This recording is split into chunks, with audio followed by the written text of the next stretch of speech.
to maximize the benefit of not only clearing toxins from your system, but also getting the regenerative effects of stem cells and so forth.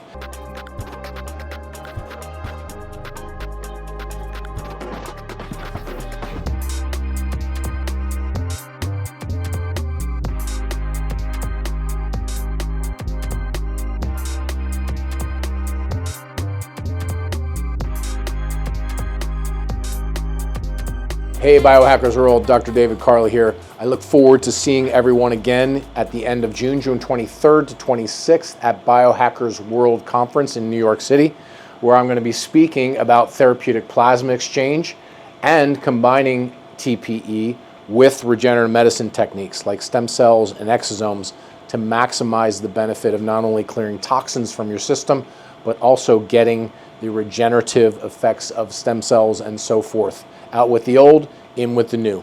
So we're going to talk about subtractive therapies and regenerative therapies together in a new novel concept as how we maximize longevity.